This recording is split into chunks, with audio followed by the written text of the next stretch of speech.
ये अद्भुत है कि इस लेवल पर जाकर के आपकी जो अरबों स्मृतियाँ, करोड़ों अरबों स्मृतियाँ आज काटी जाती हैं, जिसका आपको ख्याल भी नहीं है। ये इस धरती में केवल आपके दरबार में होता है, केवल करौली सरकार में होता है कि आपकी स्मृतियाँ तक काट के नष्ट कर दी जाती है जो आपको तंग करती हैं। एक स्मृति नहीं काट सकते आप, अपनी स्वयं नहीं काट सकते, दूसरे की तो छोड़ दीजिए आप, अपनी एक स्मृति नहीं काट सकते। जो चीज़ आपको तंग कर रही हो, आप सोच के देखो, वो चीज़ बढ़ती जाएगी बजाय कम होने की।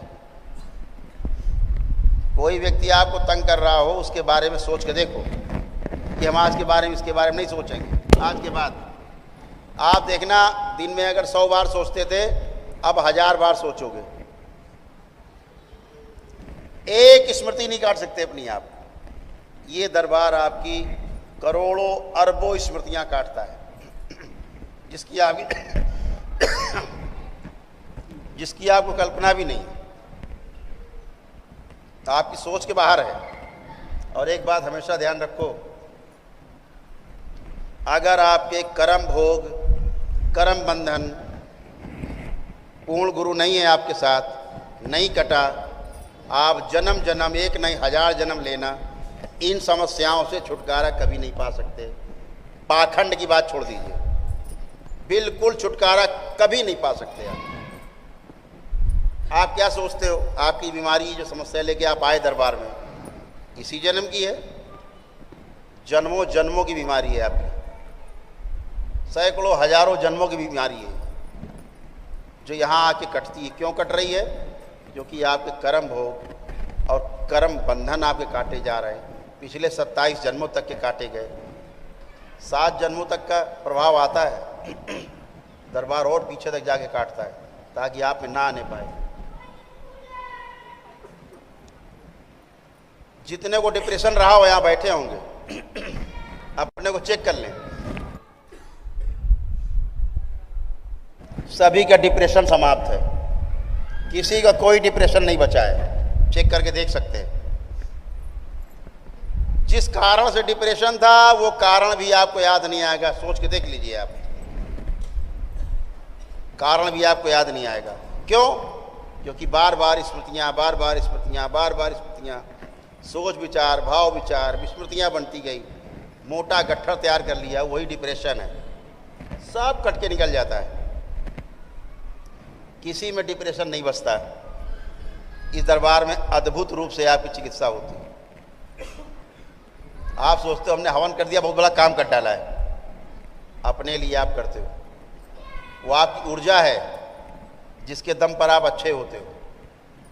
यही हवन आप घर में कर लीजिए, बगैर दरबार के सिद्ध हवन लिए, और टेढ़े हो जाएंगे।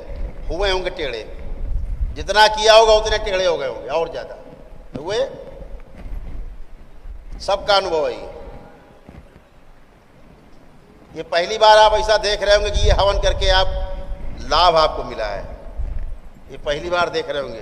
पहली बार आपको सनातन धर्म का सही सही प्रमाण मिल रहा होगा कि सनातन धर्म की क्या ताकत है। लेकिन जब गंदगी रहती है तो गंदगी आपका सारा जितना आप इकट्ठा करते हो, तप तपस्या, अनुष्ठान, जप तप से पुण्य, वो सब खा जाते हैं और तगड़े होते हैं, फिर आपको और तंग करते हैं।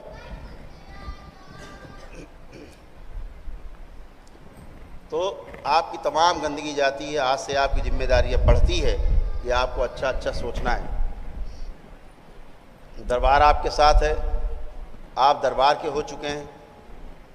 आपको 4-4 लेयर की, 4-4 घेरे सुरक्षा के आपके चारों तरफ हैं। कोई गंदगी आपके अंदर नहीं जा सकती। एक गंदगी आपके अंदर नहीं जा सकती। अब केवल क्या, आप गंदगी बनाओ। कैसे बनेगी गंदगी? 3-4 तरीके हैं। यहां से मान के चलिए कि 1000 आदमी एवरेज ठीक होके जाता है। अगर 1000 लोग ठीक होते हैं रोज,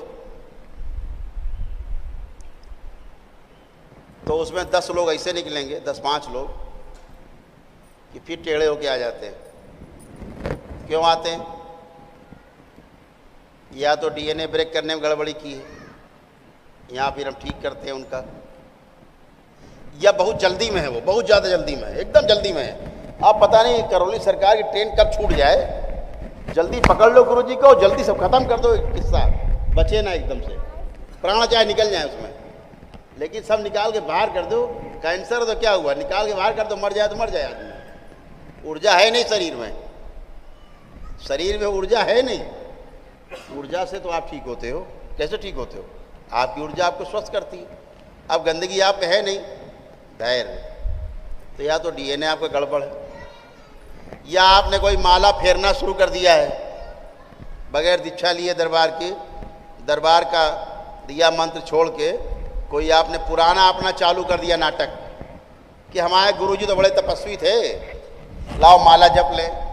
तो आपसे यही कहना, तुम्हारे गुरुजी इतने बड़े तपस्वी थे, इस बात को ध्यान रखना। आप निमंत्रण देते हो जब माला जपी, माला ने तो मानसिक बैठे जाप मंत्र जाप कर रहे हैं, आप मंत्र जाप करोगे, माला जाप करोगे, जो करते रहे आप पुरानी स्मृति आप जहां लाए, पुरानी कोई भी स्मृति आप लाए, इस तरह के नाटक नौटंकी कि गांव हमारे वो पूजा होती, लाओ पूजा कर ले चल के, बकरा कटरा पहुंच गए। गांव में नौटंकी बहुत होती है, औरतें बैठ के 20-25 औरतें पंचायत बना के, फलानी मैया, एक गोबर मैया, और ये कंकड़ मैया, ये पपदा मैया, ये पथरा मैया, ये चिमटा मैया, समझ गए? इस तरह की मैया बना के करती ना, प्रेत पूजते हो, ध्यान रखना। और जिन्होंने पितरों के स्थान बना रखे हो, खास तौर से हरियाणा के लोग, कब्रें बना रखे हैं घर के अंदर, जूते मार मार के उखाड़ के फेंक दीजिए कब्रें अपने तोड़ के, समझ गए? इस तरह से गंदगी आप करोगे, आप में गंदगी आएगी, इसे भगवान भी नहीं रोक सकते। आप दरवाज़ा खोल के अपने डकैतों को आमंत्रित करो कि आओ भैया हमारे घर में सोना रखा, लूट लो के आओ। तुम्हें कौन सी पुलिस बचाएगी, कौन सी मिलिट्री बचाएगी तुमको? कोई ना बचा पाएगा तुम्हें। ये आत्महत्या कर रहे हो, ये ध्यान रखना।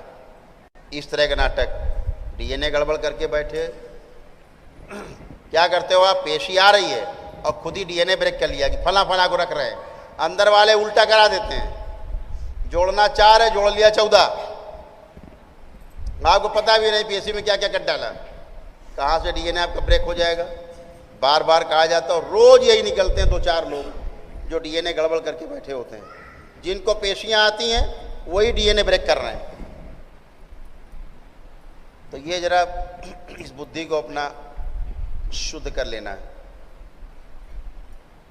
तीसरा, आपने कहीं कोई संपत्ति पाई हुई है या आपकी पत्नी ने पाई हुई कोई संपत्ति, तो उस परिवार के मुक्ति का जिम्मा आपके ऊपर है। जैसे आपने अपने पितृ मुक्त कराए, ऐसे ही उनके पितृ मुक्त कराने की जिम्मेदारी आपके ऊपर है। इससे आप बच नहीं सकते। वो जरूर आपको सपने देंगे, पत्नी को दिखाई भी पड़ सकते हैं उसके मायके के पितृ, अगर संपत्ति मिली है आपको ससुराल से, पत्नी के मायके से, ममाने से, कहीं से भी, वो जरूर कहेंगे हमारी मुक्ति कराओ। सपना दें चाहे सामने बोलेंगे जरूर कि हमारी मुक्ति कराओ। ये ध्यान रखना है। इससे बचने का कोई उपाय नहीं है सिवाय उनकी मुक्ति के। आप सोचते हो ना कि दरबार में आए, ये हो गया, मुक्ति हो गई, जन्म हो जाएंगे, जितनी आसानी से आप बोल देते हो ना, तो आपको एक बात बता दें, दिमाग में नोट कर लो। आदमी के मरने के बाद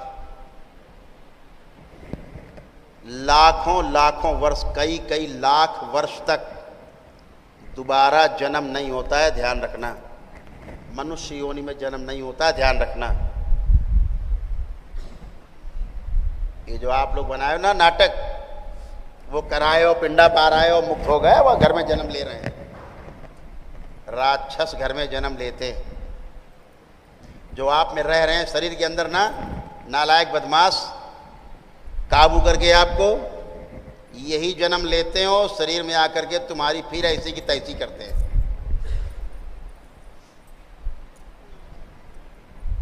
आप सोचते हो हमारा लड़का है, राक्षस पैदा हो गया घर में,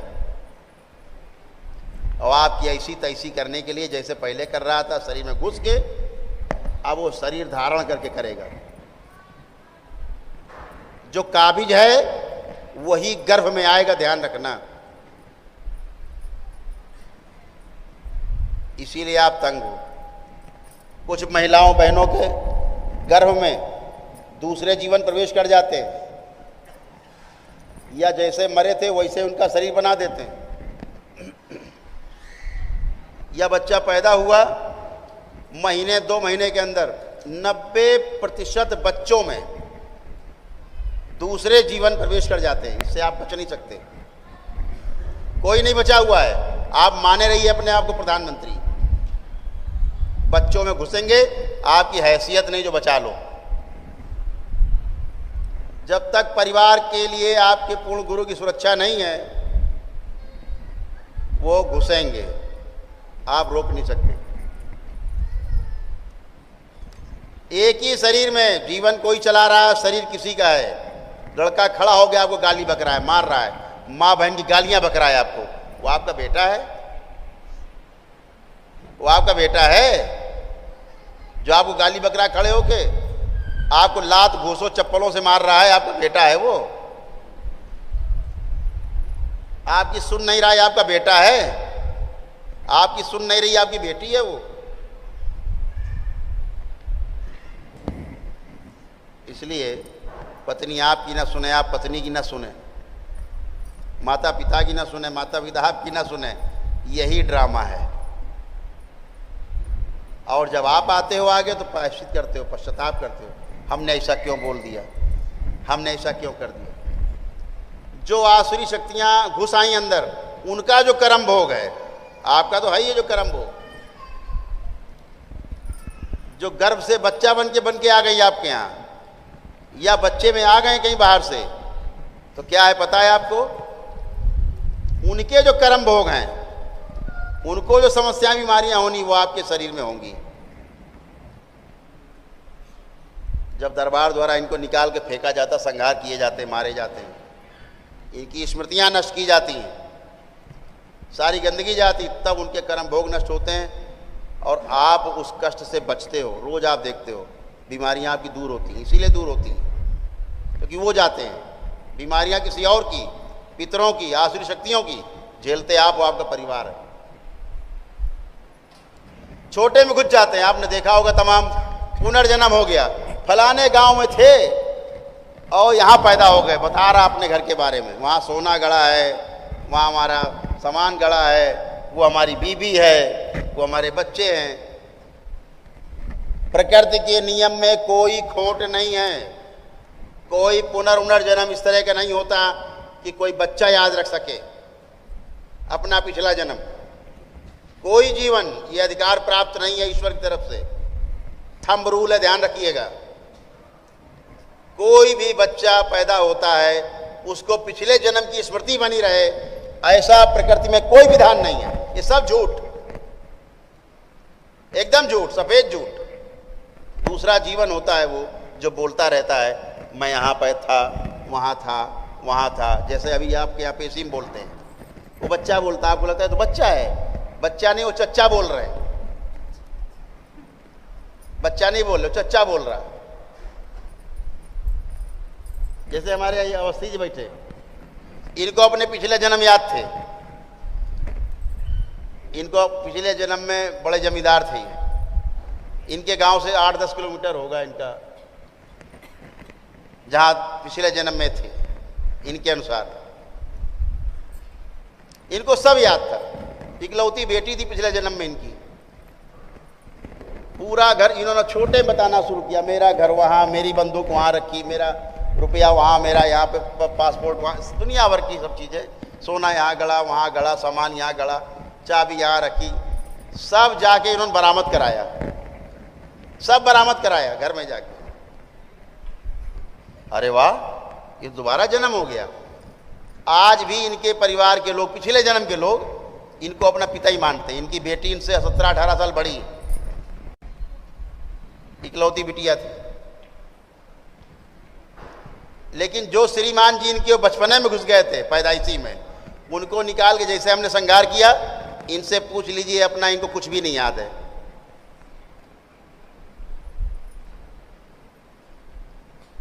इन्हें पिछले जन्म की अपनी एक भी घटना याद नहीं है। ये हमने जितना बता दिया इन्होंने सुन लिया, अभी 1 मिनट के बाद यही भूल जाएंगे, ये भी ना बता पाएंगे। वो गए श्रीमान जी, ये दिन भर उसी घर परिवार में घुसे रहते थे, दिन भर वही चिंता, उसी परिवार की भी, सब देख रेख करना, सामान सब कुछ देखना। जो इनको पिछले जन्म बिटिया थी उनके लड़के इनको ना ना ना ना ना ना हर काम काज में आगे आगे। अब ये सब भूल गए। क्यों भूल गए? जिसको याद था वो चला गया। और लोग क्या मानते रहे? उनका पुनर्जन्म है।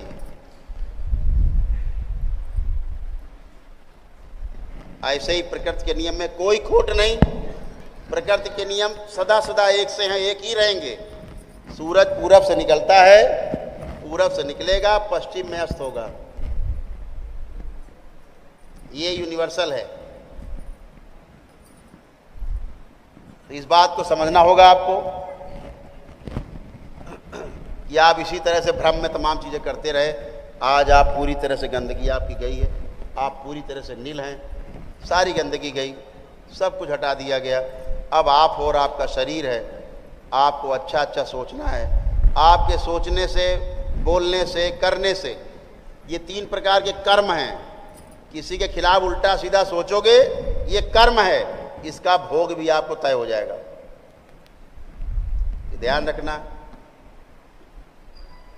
जितना हम बता रहे हैं ये आपको सारा शास्त्रोक्त हम बता रहे हैं, वेदोक्त बातें हो रही हैं। जो वेदों में है, शास्त्रों में है, महापुरुषों ने जो लिख के रखा है, एक एक अक्षर सोने से लिखा हुआ है, कुछ भी गलत नहीं लिखा है, एकदम सही सही। मैं विज्ञान का छात्र हूँ, रहा हूँ। मुझे लगता था सब धकियानुसार, सारे वेद शास्त्र पुराण सब बकवास, ये सब मूर्खों ने लिखे हैं। मूर्ख हम हैं जो उन्हें जानना नहीं चाहते, समझना नहीं चाहते, किताब समझ के इग्नोर करते हैं। कौन करे, कौन पढ़े चक्कर में। तो आप ऐसा सोचते हैं कोई उल्टा सीधी बात किसी के लिए बोलते हैं, करते हैं, सब में भोग तय होता है और ये आपका भोगना तय हो जाता है। आज से आपकी गंदगी के अकाउंट नील है, 0 है। अब आपकी जिम्मेदारी अपने बैंक अकाउंट में अच्छी चीज़ डालते हैं कि बुरी चीज़ डालते हैं, यह आपको तय करना है, यह आपको ध्यान रखना है। आप ऐसे अच्छे बने रहें, आपके सारे पितृ गए, सब मुक्ति पाए और सभी के पुनर्जन्म होने, आप ही के यहाँ होने, इच्छानुसार होने, ये पूर्ण गुरु कर सकता है। क्यों? ज्ञान की रोशनी में रास्ता साफ साफ दिखाई देता है, अंधकार में दिखता नहीं। कहाँ जाना, कहाँ से आए, कहाँ जाना, कुछ नहीं पता। अभी तक ऐसे ही पड़े रहते हैं पितृ। पहली बार ज्ञान की रोशनी पूर्ण गुरु की उपस्थिति में मिलती है। बाबा जैसे पूर्ण गुरु, उनकी रोशनी में, ज्ञान की रोशनी में आपके पितरों को रास्ता मिलता है, आपको रास्ता मिलता है। आपकी बुद्धि नहीं प्रॉपर काम करती थी, आप चेक कर लें, आपकी बुद्धि एकदम एक्यूरेट सही काम कर रही है, साफ साफ काम कर रही है। अब आप चाहे व्यापार करें, चाहे नौकरी करें, चाहे परिवार में संबंध निभाएं, सब कुछ प्रेम से निभा सकते हैं। केवल जो लोग पागल रहे हैं, अनाप शनाप उल्टी सीधी हरकतें करते रहे, मार पीट गाली गलौज करते रहे, उठा पटक करते रहे, मनमानी करते रहे, उनको लेपन की आवश्यकता है। जिनको पेशियाँ आती रही हैं, पेशियाँ कट गई, पेशियाँ ख़त्म हो चुकी हैं, लेकिन दिमाग में सूजन रह जाती है, उसको भी ख़त्म कर लें, ज़्यादा अच्छा रहेगा। दरबार से लेपन ले करके और लेपन कराएंगे जो पागल रहे उन पर, और जिनको पेशियाँ आती रही हैं उन पर, दिमाग नहीं काम करता रहा है उनके लिए, ये ध्यान रखेंगे ताकि आपकी दिमाग की सूजन जाए और आपकी जो नकारात्मक रास्ता बना हुआ है आने का अंदर, वो समाप्त हो जाए। तो आपकी जिम्मेदारी बढ़ी है। आज से आपको पूरा ध्यान देना है कि हमें आगे कैसे जीना है, इस बात को पूरा ध्यान देना है। बेहोशी में नहीं रहना है। अभी तक बेहोशी में रहते आए, अब बेहोशी गई है, आप पूरी तरह होश में। तो एक एक करके अभी खड़े होंगे।